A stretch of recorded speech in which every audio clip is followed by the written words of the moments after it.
देखिए, आपने 2 अप्रैल का नाम लिया है तो मैं याद दिलाना चाहता हूँ कि 2 अप्रैल 2018 को भारत बंद का आह्वान हुआ था और एट्रोसिटी एक्ट में के खिलाफ जो सुप्रीम कोर्ट ने आदेश दिए थे उनके खिलाफ पूरे देश के जो अनुसूचित जाति और जनजाति वर्ग के लोग हैं उनमें आक्रोश पैदा हुआ और देश के इतिहास में पहली बार इन वर्गों ने पूरे भारत के अंदर भारत बंद करके और सरकार की नींदें खराब की एक तरह से, और अंततः उसमें हमको लाभ मिला। जब भारत बंद हुआ तो उस दौरान हमारे जो अनुसूचित जाति जनजाति के लोग हैं उनके खिलाफ फर्जी केस दायर किए गए थे। तत्कालीन सरकार के समय में फर्जी केस दायर हुए तो हम लोगों को ऐसी उम्मीद थी कि जो नई सरकार है उन केसेज को विड्रॉ करेगी और इसके लिए हमने मांग भी की गई। लेकिन अब 5 साल कल पूरे होने जा रहे हैं उस भारत बंद को, और अभी भी उन लोगों के खिलाफ में केसेज लंबित चल रहे हैं। बहुत से ऐसे लोग हैं जिनको नौकरी में अड़चन आ रही है, बहुत से ऐसे लोग हैं जो नौकरी कर रहे थे और उनको केस दायर होने की वजह से उनको वहाँ नौकरी में बने रहने में दिक्कत आ रही है। हमारे युवा खासकर जिन्होंने उसमें भाग लिया उनको बहुत तकलीफ हुई है।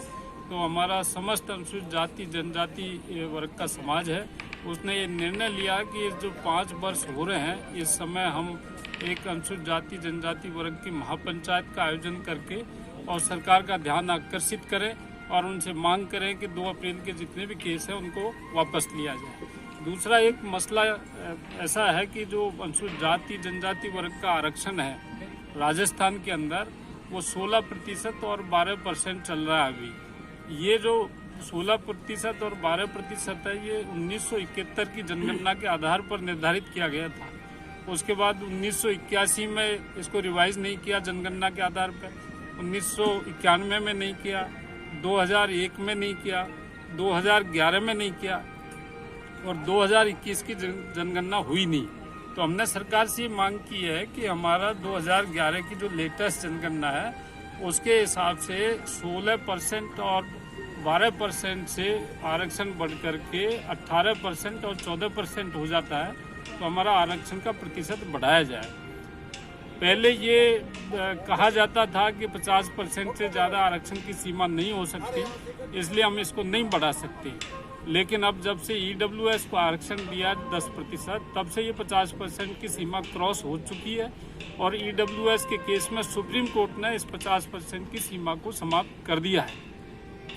इसलिए हमारे आरक्षण को बढ़ाया जाना एक लॉजिकल है। और दूसरा, अभी पिछले वीक में हमने देखा है कि कर्नाटक सरकार ने जो वहाँ की अनुसूचित जाति जनजाति का आरक्षण है उसको आबादी के हिसाब से बढ़ाने का प्रस्ताव उन्होंने पास कर दिया है और वहाँ आरक्षण बढ़ रहा है। तो और कई स्टेट ऐसे हैं साउथ के अंदर जिनमें पहले से ही आबादी के हिसाब से आरक्षण को बढ़ाया जा चुका है। यह एक बात और बड़ी महत्वपूर्ण है कि 2006 के अंदर परिसीमन हुआ था लोकसभा और विधानसभा का। तो उस परिसीमन के दौरान जो विधानसभा और लोकसभा की सीटें हैं वो 2001 की जनगणना के आधार पर या रिवाइज कर ली गई। जैसे राजस्थान में 200 विधानसभा हैं तो 2001 में जो जनगणना थी वो 17% थी अनुसूचित जाति की, तो उसके अनुसार ये इन्होंने 200 विधानसभा में 34 सीटें अनुसूचित जाति की आरक्षित कर ली हैं। इसी तरह से अनुसूचित जनजाति की आरक्षित कर ली है। हमारा जो पंचायती राज सिस्टम है उसमें भी ये इन्होंने अपने आरक्षण को बढ़ा लिया आबादी के हिसाब से, लेकिन सरकारी जो नौकरियां हैं उनमें ये आरक्षण नहीं बढ़ रहा है। तो ये भी मांग जो हमारी है ये बड़ी मजबूत मांग है। हमने इन मांगों को लेकर के सरकार के सामने और तमाम हमारे जो जनप्रतिनिधि हैं इनको ज्ञापन दे करके मांग की, लेकिन अभी इसकी तरफ कोई कार्रवाई नहीं हुई है।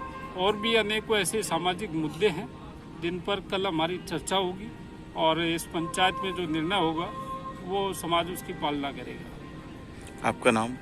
BL बैरवा। मैं इस महापंचायत का जो अतिरिक्त संयोजक हूँ और वेलफेयर सोसाइटी जो है doctor Ambedkar memorial welfare society उसका वरिष्ठ उपाध्यक्ष। शुक्रिया। Thank you.